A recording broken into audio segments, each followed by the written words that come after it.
Bienvenue sur les Snowsurf Podcast pour ce 18e épisode et le 3e de la saison. Cet épisode est encore une fois sponsorisé par Spark, les fixations de rando qui déchirent fabriquées à Bozeman dans le Montana. Merci à Dan et toute l'équipe de Spark pour leur aide précieuse pour l'enregistrement de ces podcasts. Ça faisait un moment que je voulais faire quelque chose avec Mick David et Chloé Cilia. On devait se croiser chez eux dans les Aravis l'hiver dernier et eux aussi ils ont fait beaucoup de splits et ça aurait été la bonne occasion mais on n'a pas réussi à se connecter. Faut dire que c'était pas le plus facile. Finalement, on a réussi à enregistrer ça seulement par téléphone alors qu'ils sont en transit pour présenter leur film Au bout du bout sur une autoroute française. Donc le son est un peu cracra, mais j'espère que cet épisode vous plaira. C'était pas le plus facile à enregistrer et c'est pas commun pour moi d'avoir deux invités en même temps. Qui plus est dans une voiture, enregistré au téléphone. C'est le fond qui prime et l'amour du snowboard. C'est parti pour Mick David et Chloé Cilia.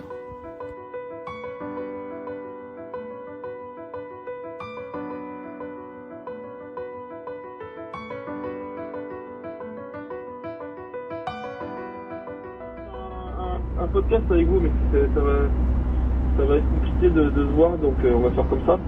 Ouais. Et normalement, ma première question, c'est de demander où est-ce qu'on est pour enregistrer le podcast. Vous êtes où là, en gros? On est à l'air des taux. On est sur l'autoroute en train de rentrer de Marseille pour. On a eu la première du film hier soir et on a une deuxième avant-première à Annecy ce soir, donc on est sur la route entre les deux. Ah ouais, c'est la vie d'artiste là, pour de vrai quoi. Ouais, la vraie de vrai. Je voulais un peu en savoir plus sur votre histoire de snowboarder à tous les deux.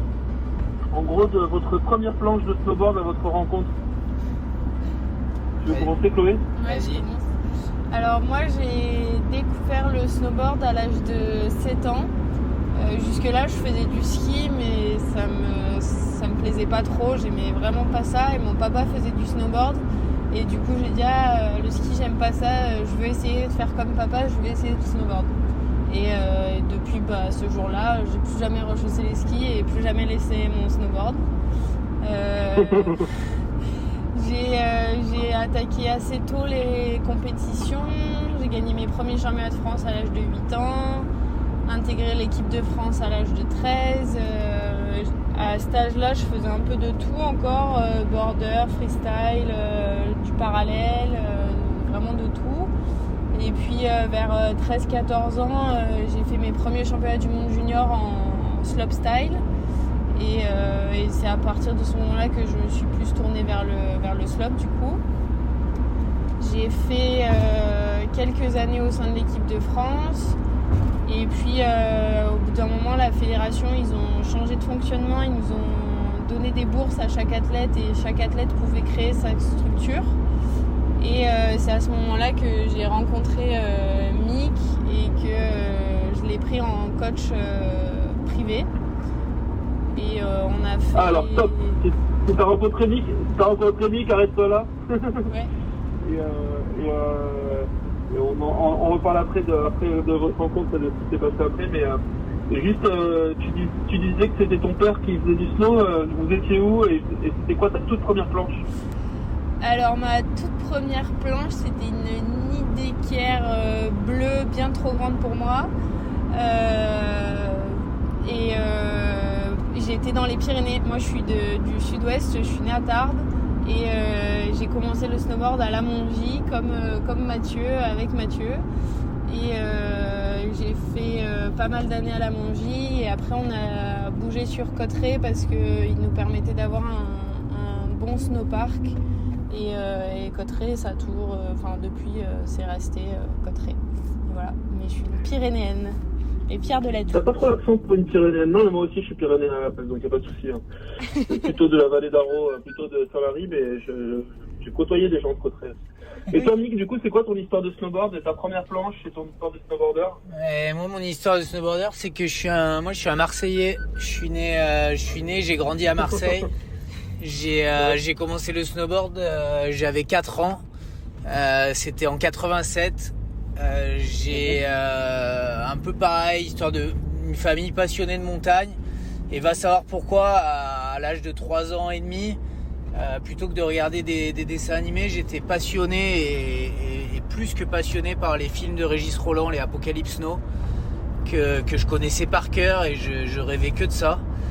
Donc ma première planche a été faite par un magasin de Marseille, un magasin de surf de Marseille, Surf Snowboard. Il n'y avait pas de marque, c'était une board faite à la main, que j'ai toujours d'ailleurs, qui était bleu électrique avec des paillettes et des gommettes roses et jaunes. Enfin bref, un truc. Putain, je veux bien une photo. Je la veux bien en photo, celle-là. Et je peux t'envoyer une photo. Elle est incroyable.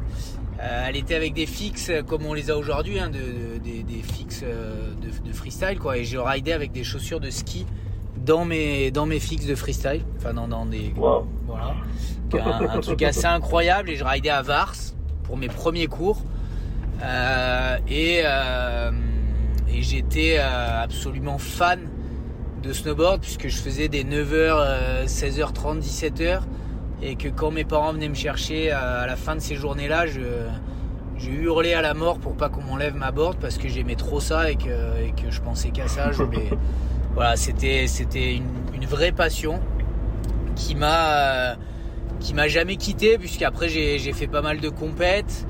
J'ai fait les premiers championnats de France Kids à Serre-Chevalier avec Mathieu, Crépel, Xav, Delerue, Polo, enfin un peu toute cette génération-là. Les premières Kids Week aussi à Villard-de-Lans. Et puis voilà, après j'ai fait une carrière dans le border cross parce que c'était une discipline qui me plaisait beaucoup au départ, qui rassemblait un peu l'alpin, le freestyle, qui avait une certaine polyvalence et qui était assez libre au départ, où on ridait avec des boards de série et on arrivait à faire un petit peu des tricks sur les modules du border pendant les trainings. Enfin, c'était assez rigolo. Et puis rapidement, quand c'est parti un peu dans le délire FIS et beaucoup plus strict de fédé, etc., c'était plus ce que j'aimais du snowboard, et rapidement j'ai perdu ma motivation et j'ai arrêté très jeune. J'ai arrêté à 22 ans alors que j'avais des plutôt bons résultats. J'ai fait pas mal de podiums en Coupe du Monde et j'ai arrêté très jeune pour ces raisons-là, parce que je trouvais plus de motivation. D'accord. Ça me plaisait plus cette façon de voir le snowboard. Et je me suis mis à coacher et j'ai coaché un peu en fédé, et on arrive du coup à la rencontre avec Chloé, puisque c'est en tant que coach qu'on s'est rencontrés. Et du coup, donc là, on a bien votre histoire. Comment vous vous êtes rencontrés? Alors justement, qui c'est qui veut me raconter la rencontre? Et je pense qu'il y a eu un petit moment entre votre rencontre et le fait que vous soyez installés dans ce chalet qu'on voit dans le film, mais je veux bien qu'il y en ait un des deux qui me raconte, ou les deux. Enfin, je sais pas, je peux avoir deux versions aussi. Hein. Tu me racontes? Ouais, moi je découvre en 2014, je bossais pour l'équipe de France de border. Pareil, j'arrête ce job parce que ça me convenait plus, et je rencontre par l'intermédiaire d'un moniteur de Valto qui s'occupait un petit peu de Chloé à ce moment-là. Je rencontre Chloé, on me demande de l'emmener une après-midi rider. Voilà, écoute, j'ai une petite là qui ride fort, qui a besoin qu'on l'emmène rider. Moi je suis pas dispo cet après-midi, est-ce que tu peux la prendre? Ok, pas de souci, aucun problème. Et je découvre Chloé qui avait 15 ans et demi, qui avait cette envie et cette passion du snowboard, et je le vois tout de suite, cette motivation qu'elle avait, ce plaisir qu'elle avait à rider. On fait 2-3 heures ensemble cet après-midi-là. La suite, c'est que la Fédé à ce moment-là décide de ne plus avoir d'équipe de France, mais de laisser les athlètes avec un petit budget libre de choisir un coach et de faire ce qu'ils appelaient des teams privés. Et à ce moment-là, ayant rencontré Chloé, ayant partagé déjà quelques runs, on se dit banco, moi ça me motive à fond, en voyant son énergie et sa motive. Je me dis. Et toi, t'avais jamais entraîné avant? C'était la première que t'entraînais, quoi? Si, moi j'avais coaché la Fédé en border, et puis j'avais été coach au club de Valto aussi. J'avais coaché 2 ans les jeunes du club de Valto Reims. Voilà, donc c'était pas ma première expérience. Et par contre, vu sa motive, c'est vraiment quelque chose qui me branchait. Et l'aventure, en plus, comme ça, en team privé, c'était vraiment quelque chose qui me disait vraiment. Et donc, on est parti dans ce projet. Et puis, il s'est passé quelques années de stages, de compètes, de voyages, de vivre des moments forts, de réussite de Chloé, d'échecs, d'un milliard de choses que finalement on partageait que tous les deux, quoi, puisqu'on était, j'étais son coach, elle était l'athlète, et on vivait à deux, quoi, à passer 4 semaines en Autriche à s'entraîner, à partir en Chine pour des championnats du monde avec des anecdotes de ouf, et puis à partager surtout une passion commune qui voilà, on n'avait pas besoin de parler beaucoup pour savoir ce qu'on pensait et comment on fonctionnait, et c'était assez génial, quoi. Et après, la suite, c'est que la petite Chloé, elle a grandi et que les choses et les questions étaient plus. Enfin, on a vu les choses différemment. Voilà. Voilà. Pour la suite, je sais pas Chloé comment elle voit le truc, mais je crois que c'est. Vas-y Chloé, moi je veux bien que tu me racontes comment tu as vu les choses différemment et du coup votre premier bisou. Et non, mais surtout il y avait une anecdote chinoise, j'en veux bien une aussi. Une anecdote chinoise, c'est qu'en fait, on est parti en Chine pour les championnats du monde junior en mars. Et en fait, en arrivant à l'hôtel le soir après l'avion, le jet lag, 4 heures de bus dans un bus où les vitres étaient givrées à l'intérieur, bref. Et on arrive à l'hôtel et là j'ouvre mon sac et je cherche et impossible de mettre la main sur mon passeport. Et donc là je vais voir Mick et je lui dis là on a un souci, je trouve plus mon passeport. Et du coup s'en est suivi 5 journées horribles à pas dormir, à avoir une facture de téléphone de je sais pas combien, à appeler les ambassades, essayer de trouver une solution, essayer de retrouver mon nom de passeport à l'aéroport, peut-être que je l'avais oublié dans l'avion, je savais plus où est-ce qu'il était, bref. L'enfer pendant 5 jours et à devoir trouver une solution. La solution c'était qu'il fallait que avec l'interprète qu'on avait sur place, on prenne un train qui nous amène jusqu'à Pékin pour aller à l'ambassade, que l'ambassade me fasse un passeport de secours avec lequel je pouvais prendre un vol de Pékin à Paris. On pouvait pas rentrer à Genève, il fallait que ce soit un vol direct pour la France, sauf que nous on était garés à Genève. C'était super sympa. Elle m'a mis dans le bain direct, quoi. J'ai dit Chloé, t'es une championne. En plus j'étais mineure, donc c'était vraiment le bordel total. Et le matin des finales des mondiaux, l'aéroport qui nous appelle, Madame Silière, on a votre passeport, il était dans l'avion, dans la poche arrière du siège, vous l'aviez laissé. Énorme. Et là, grosse victoire, du coup on a pu rentrer à Genève nickel, sans aucun souci, mais ouais, ça a été les 5 jours les plus intenses de toute notre vie, je crois. Et donc votre vie commune avec Mick, donc elle a commencé en 2014, dans cette eaux-là, quand vous avez commencé à être coach et athlète. Ouais. Et votre vie commune entre guillemets amoureuse et le chemin vers ce chalet qu'on voit dans le film, il est assez récent, 2019. Ouais, 2019 où on a commencé à partager cette vie-là différemment d'avant. Ouais. Et le projet du chalet, c'était l'un de vous l'avait déjà ou c'était un projet commun? Oui. C'était le chalet de Mick. Ouais, moi j'ai acheté en 2017 le chalet et voilà, c'était un endroit où j'étais déjà depuis 1 an et demi, 2 ans. Ouais, ça faisait 2 ans que j'avais le chalet à peu près. Exactement. Ok. Et comment tu l'as trouvé? Parce que c'est quand même un endroit un peu exceptionnel, quoi. T'avais déjà cherché dans ce coin-là particulièrement ou comment tu t'es retrouvé? Comment vous êtes retrouvé là au final? Moi j'étais au Grand Bornand avant et avant ça. J'ai été là-haut pendant 2 ans et en fait quand j'ai quitté le Grand Bornand, je voulais absolument, moi c'était vraiment un rêve de trouver un un chalet d'alpage, une cabane, quelque chose qui était loin un peu de tout et de vivre dans un coin de nature et un peu reculé. Et donc j'ai demandé à une agent immobilière que je connaissais sur le Grand Bornand de me trouver, me dire si elle entendait parler de quelque chose comme ça. Et elle me l'a trouvé 6 mois après. J'étais sur le bank slalom de l'Axe, là, le Sudden Rush, et elle m'a passé un coup de fil. Elle m'a dit il faut absolument que tu vois ça. Je suis rentré, j'ai visité le chalet et j'ai dit oui instantanément. J'ai même pas cherché à réfléchir, ou ça a été oui le coup de cœur, et c'était bon, c'était signé le jour même. Excellent. Il était déjà dans l'état où on le voit dans le film, ou tu l'as complètement retablé? Il est déjà vivable?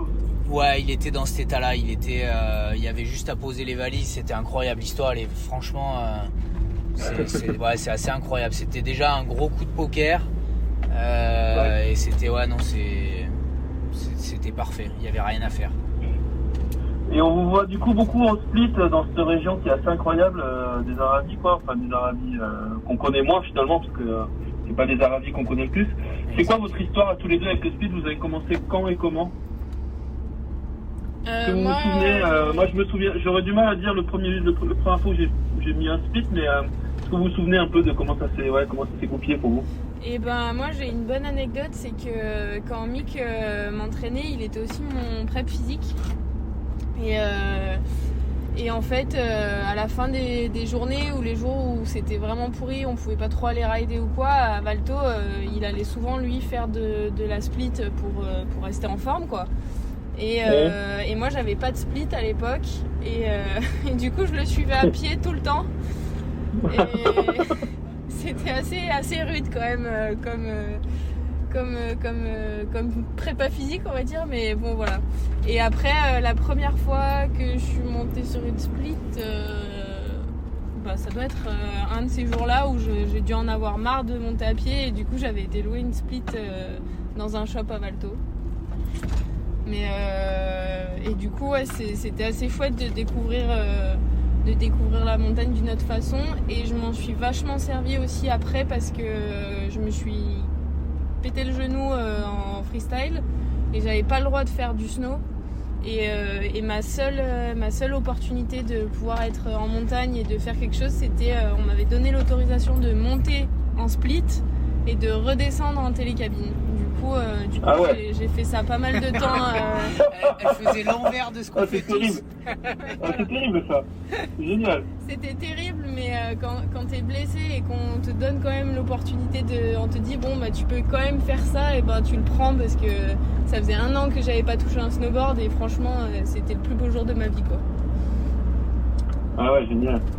Et du coup, tu te dirais que c'est quoi la date de début du split, quand la première fois que tu l'as loué à Valto, c'était quand à peu près? 2016 peut-être, 2015, 2016. Ouais, au tout début que Mick il a commencé à m'entraîner. Et toi, Mick, c'est un peu plus... Ouais, moi ça fait... Je saurais pas te donner de date exacte, ça doit faire un peu plus de 10 ans, entre 10 et 15 ans.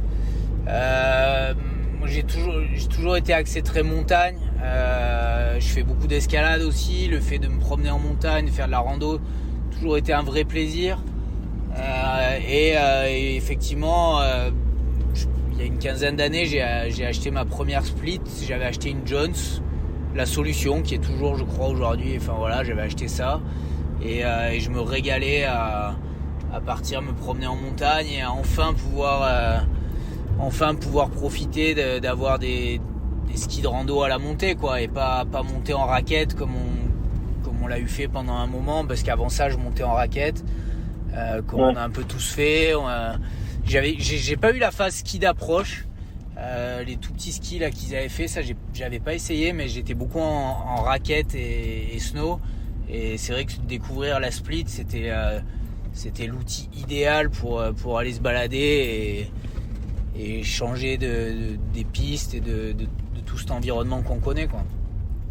Comment t'en es arrivé, parce que... Pardon, vas-y. Vas-y, non, vas-y. Je veux dire, non, comment t'en es arrivé du coup à emmener toi des gens en speed, parce que tu fais beaucoup ça maintenant avec Burton. C'est quoi le cheminement entre la pratique perso et le fait d'avoir envie d'encadrer et d'emmener des gens?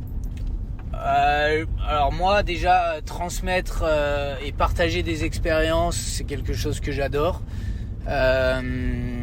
Et puis pourquoi beaucoup la split en ce moment? Parce que la split ces dernières années c'est vraiment devenu une énorme partie de ma vie. C'est quelque chose que j'aime presque plus que rider sur la piste. Le côté vraiment sauvage, partir explorer, un peu ce côté aventure, c'est quelque chose que j'adore. Et le faire découvrir aux gens, c'est incroyable. C'est absolument incroyable. Et voir un peu leur réaction et l'enthousiasme que ça peut générer chez les gens, c'est assez génial parce que on leur amène vraiment quelque chose de différent, je trouve, dans ces sorties-là. Alors sur la piste, c'est vrai qu'on leur permet de progresser techniquement, on travaille d'autres choses, mais vraiment ce côté-là d'aller explorer, découvrir quelque chose de sauvage et de différent, c'est vraiment cool. Et du coup, ce film-là que vous m'avez fait voir en avant-première, ça a été filmé de quand à quand? En gros, c'était sur l'année Covid là, et entre où et où? C'est quoi en gros les périmètres de temps et de géographique? Périmètre de temps, c'est surtout l'hiver dernier, donc l'hiver Covid, avec les remontées fermées. Et périmètre autour de la maison, on a tout filmé dans un rayon de 10 km autour de la maison. Ah ouais. Ouais, on est vraiment... Unité de lieu, unité de temps, quoi. Exactement. Ouais, dans un rayon de 10 km autour de la maison, vous avez de quoi? Enfin, je sais pas, ça a quand même l'air vraiment le paradis, quoi. C'est incroyable parce que tu l'as dit un petit peu au début, c'est les Aravis, mais pas vraiment les Aravis. C'est vraiment un endroit qu'on connaît pas. Et c'est un endroit qui, été comme hiver, est très très sauvage. C'est-à-dire que tu es à seulement 15-20 minutes des stations du Grand Bornand et de la Clusaz, qui, on le sait, la chaîne des Aravis est un endroit magique, absolument magique, mais le parking des Confins est complètement saturé de monde enfin, je veux dire, cette chaîne, elle est parcourue vraiment énormément. Tout ce qui est autour du Grand Bornand aussi. Et là, dans cette vallée du Petit Bornand, on a des lieux qui sont complètement sauvages et sur lesquels, en plein juillet-août ou plein mois de février, pour l'instant, on ne trouve personne, quoi. Ouais. Quasi personne, à part quelques locaux. Enfin, c'est vraiment c'est un endroit très sauvage et auquel on ne pense pas vraiment, quoi. Ouais, carrément. Non, mais c'est hyper beau, puis le terrain est hyper joueur. Enfin, il y a des couloirs, il y a des sauts de bar, il y a des petits. Absolument de tout. C'est un terrain hallucinant. Et pour anecdote ou info, au moins 2 des lignes qu'on ride dans le film étaient des lignes qui pour l'instant n'avaient pas été a priori de connaissance, parce qu'on a pas mal d'amis maintenant dans le coin autour du Grand Beau et tout, qui sont beaucoup autour de la rando. Et il y a 2 lignes qu'on ride qui n'avaient pas été ridées et qui n'étaient pas à la connaissance des gens du coin, quoi. Et ouais. Je pense et on en a encore repéré pas mal cet été en rando à pied, des trucs qui nous branchent pour cet hiver, et je pense qu'il y a encore plein de choses qui n'ont pas été faites, quoi. Ouais, parce qu'on vous voit aussi dans le film faire de l'escalade ou pratiquer cette montagne, pas juste l'hiver en split, ce qui aide aussi à découvrir des endroits, quoi. Ouais. Ouais, voilà, on y est toute l'année. On y est été comme hiver, quasi tous les jours, quoi. C'est une énorme partie de notre vie d'être dehors, quoi. Soit en rando, soit en raquette, en grimpe, en bivouac. En tout cas, on se débrouille toujours pour être dehors et aller explorer un peu tout ce qu'on a autour de la maison, quoi. Et du coup, le drone, vous étiez tout le temps avec le gars qui vous a fait les images en drone, ou vous maîtrisez aussi, vous pouvez les gérer? On a fait les 3/4, c'est donc Quentin Buguet qui nous a fait les images de drone, et après on a un peu fait quelques images. Mick gère pas mal le drone quand il arrive à pas le mettre dans l'arbre. C'est vrai que j'en ai perdu un en Italie dans une falaise en split. Et j'ai mis le nouveau dans l'arbre autour de la maison en faisant des images aussi. Mais voilà, c'est en faisant des expériences. Bon, je sens que vous allez rentrer dans les gorges de l'Arly et que le temps nous est compté. J'ai juste une dernière question pour vous sur ce film. Vous le dédiez au chien qu'on vous voit accompagner tout le temps là. C'est une histoire triste. J'ai l'impression qu'il a disparu ce chien, Kala. Ouais, Kala elle nous a quittés 3 jours avant notre mariage cet été. C'était notre petit loup. C'était Alors moi, je suis pas spécialement chien, pas plus que ça. Par contre, depuis gamin, c'est vrai que les loups et les huskies et tout ça m'attirent énormément. J'en ai toujours voulu un et j'ai eu Kala. J'ai eu Kala il y a 10 ans, donc elle était bébé et c'était le trio de toutes nos aventures quoi. On était tous les trois, que ce soit en split, en grimpe, tout ce qu'on faisait. Elle faisait partie du truc et c'est vrai que dans nos sorties split, elle était de partout quoi. Elle était assez. Ouais, elle avait l'air de bien gérer la neige. Hein. Elle avait une caisse de malade, donc c'était voilà. Elle adorait ça. Elle adorait ça. C'était assez cool. C'était assez marrant de partager ça tous les trois et c'était drôle et c'est vrai qu'on a voilà. C'était juste un petit hommage rapide à toutes ces sorties qu'on a partagées ensemble. Voilà, on voulait faire 2-3 images pour parler d'elle. Bah, c'est cool en tout cas, c'est cool ce petit film. Bon, je vais essayer de sortir le podcast pas trop tard pour que ça corresponde un petit peu et puis au plaisir de vous voir là-haut parce que ça a quand même l'air d'être un beau coin à Split et vous avez l'air c'est dément. Vous avez l'air de bien maîtriser votre coin donc. C'est dément. Cool. Et merci à tous les deux. J'espère qu'on se voit dans l'hiver. Sur la neige. Ouais, carrément, avec plaisir. Trop bien. Et envoyez-moi le fichier du coup. Je sais pas comment je vais me démerder. Faut que je refasse les questions du début. C'est improbable, c'est que des nouvelles façons de faire quoi. Même jusque sur l'interview quoi. Bon bonne route en tout cas, merci à tous les deux. Merci à toi. Ciao. Bye bye.